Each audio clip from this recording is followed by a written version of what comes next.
Qual o prazo que o Supremo Tribunal Federal tem para julgar o ex-presidente Jair Bolsonaro nesse inquérito, nessa investigação, nesse processo a respeito da tentativa de golpe de Estado? Bom, nós sabemos que o ex-presidente foi indiciado pela Polícia Federal, juntamente com vários outros investigados, então nós temos um processo multitudinário, um processo em que há muitas pessoas e com toda certeza é um processo que leva mais tempo para ser desenvolvido. Até porque, veja só, uma vez que o Ministério Público, através da Procuradoria-Geral da República, oferece a denúncia, oferece a peça acusatória inicial, o ex-presidente, juntamente com todos os outros investigados, precisam realizar a defesa.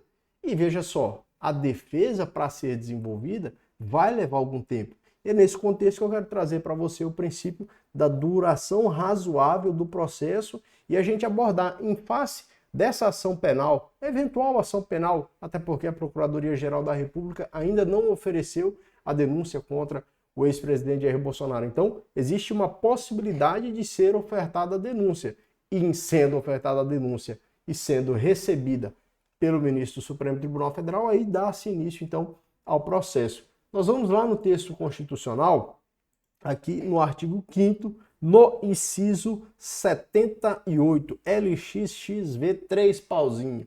Olha aí, diz o seguinte: todos, no âmbito judicial e administrativos, são assegurados a razoável duração do processo e os meios que garantam a celeridade de sua tramitação. O que acontece? Para que um processo seja minimamente válido, há uma série de outros princípios que devem ser observados. Então, veja só, para que o processo seja válido, é importante que, não somente em face do ex-presidente Jair Bolsonaro, mas em face de todos os outros investigados, sejam ofertados os prazos razoáveis para a defesa. Não é? Bom, você vai entender quando eu te disser o seguinte: imagine que a polícia passou um ano investigando você.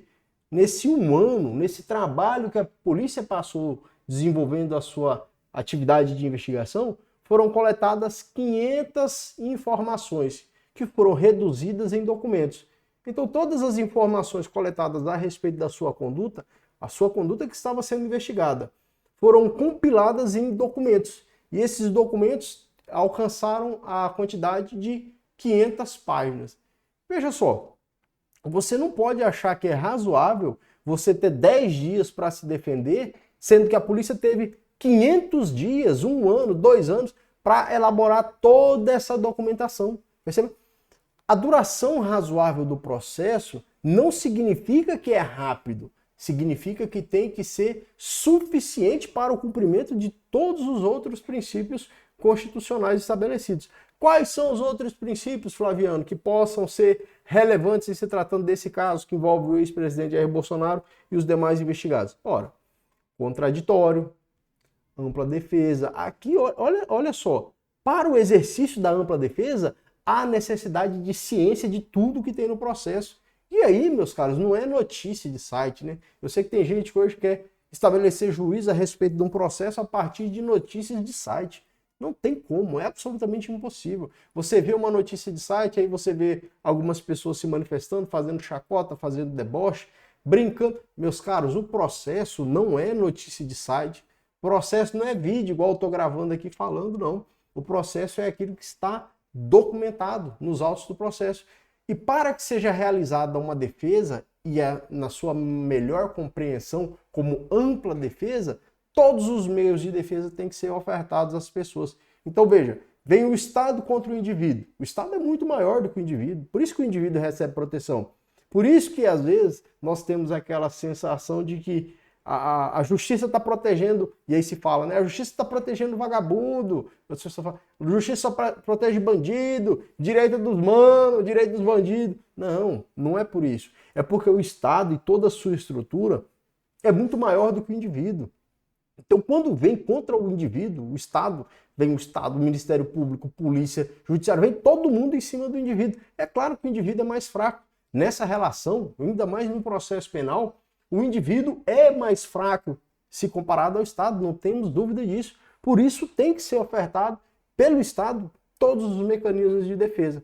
E aí, quando você tem um prazo para julgamento, eu vi algumas notícias, Está sendo estipulado aí que já vai ser julgado no primeiro semestre de 2025. Está sendo estipulado que vai ser julgado no segundo semestre de 2025. Isso não é minimamente razoável em face de todos os preceitos que a gente estuda no direito constitucional, no direito processual penal, na legislação processual penal extravagante. Não é minimamente razoável, não tem como. Eu acredito que é impossível. Até para o próprio julgador analisar. Porque imagine só comigo. A polícia ficou ali 1 ano trabalhando, investigando um determinado fato. Apresentou aquilo para o Ministério Público. Se não tem ninguém preso dentro desse procedimento, não há prazo para que seja ofertada a denúncia. Há um prazo, mas esse prazo é aquilo que é chamado de um prazo não obrigatório. É estourado e fica por isso mesmo. Porque a promotoria vai precisar de um tempo razoável para analisar aquela documentação e formar a sua opinião delicti, que seria a opinião a respeito do delito. Uma vez que a promotoria forme a opinião, então considere, de fato, aqui existem elementos informativos, existem provas que apontam a existência de crime e a materialidade. Portanto, o promotor de justiça, na sua atribuição funcional, oferece a denúncia. O juiz, para analisar aquilo, também vai ter que ter um tempo. Ora, a polícia passou 1 ano investigando, a promotoria passou 3 meses elaborando a peça acusatória inicial. O juiz vai ter que gastar ali pelo menos uns 2 meses analisando se recebe ou não. Até porque o juiz, se verificar que não preenche minimamente os requisitos exigidos para o início do processo penal, o juiz tem que rejeitar a denúncia. Então o juiz precisa de um prazo ali para analisar. E aí quando o juiz recebe, então porque o juiz verifica a existência dos elementos necessários e suficientes, aí ele remete para o réu, para a pessoa que está sendo processada se defender. Aí você quer que a pessoa faça a defesa em 10 dias? 5 dias? É evidente que não. Imagine que a defesa aí tenha 30 dias. Elabore toda a documentação, junte, apresente as respostas à acusação, apresente a defesa prévia, seja lá qual for a nomenclatura utilizada para a primeira defesa. E aí o juiz designa a audiência de instrução e julgamento. Dali 2, 3 meses tem a audiência de instrução e julgamento, onde o juiz vai ter que ouvir os investigados novamente. Porque a prova é aquela que é produzida na presença do juiz, na atividade de juiz, né?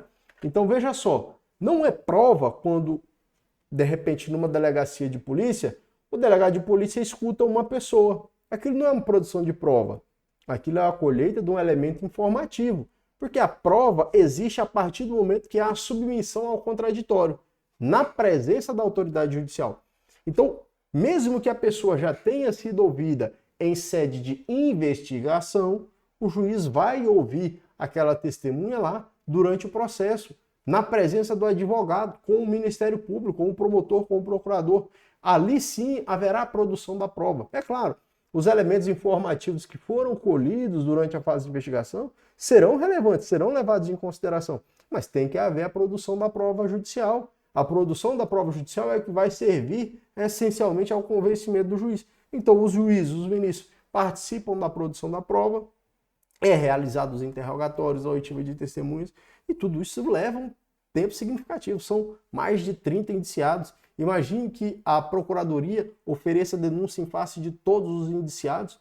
São 37 pessoas, 37 defesas, 37 interrogatórios judiciais, uma centena de testemunhas, milhares de páginas de documento, e a defesa apresenta a documentação, apresenta as provas. Não há como um processo como esse ser rápido, a não ser que haja um atropelamento. Aí tudo bem. Se for atropelar a sistemática processual penal, aí consegue fazer rápido. Mas sem atropelar, sem descumprir a legislação, sem inobservar aquilo que a legislação estabelece como garantia a qualquer pessoa que esteja sendo processado, não é possível isso rápido. Eu tenho certeza, não é. Se o fizer, se acontecer dessa forma, podemos crer que houve um atropelo total da legislação processual penal, porque duração razoável do processo não é rápido, é um tempo que seja suficiente para a defesa da parte, para a defesa dos envolvidos, para as manifestações e para que se alcance um contraditório razoável. Contraditório, eu ainda vou falar sobre isso aqui de forma aprofundada, mas contraditório exige que a manifestação dos envolvidos tenha a capacidade de inferir no juízo do julgador. Não adianta falar que é contraditório simplesmente porque vai, se defende aí, pô, mas você já vai ser condenado, se defende aí, mas já vai ser condenado. Isso não é contraditório. Contraditório é o juiz abrir-se para ouvir, para entender o que a parte vai dizer, se defendendo, e aí sim, a partir disso, o juiz formar a sua convicção e decidir. Agora, antes de ofertar o contraditório, se o juiz já chega com a decisão, mais ou menos igual a mulher e o marido. O marido fala, amor, eu vou sair de casa, tá bom? Ela fala, não, você não vai. Ele fala, mas deixa eu justificar porque eu preciso ir. Ela fala, justifica, mas você não vai. Pode falar o que você quiser, mas você não vai. Isso não é contraditório. Contraditório tem que ter a possibilidade de modificar a decisão de quem vai julgar. Mas isso a gente fala outra vez, porque eu tenho certeza que você tem a sua opinião sobre a existência ou não do contraditório nesse processo aí que envolve o ex-presidente Jair Bolsonaro e os demais militares. Deixe seu like, se inscreva no canal e até o próximo vídeo.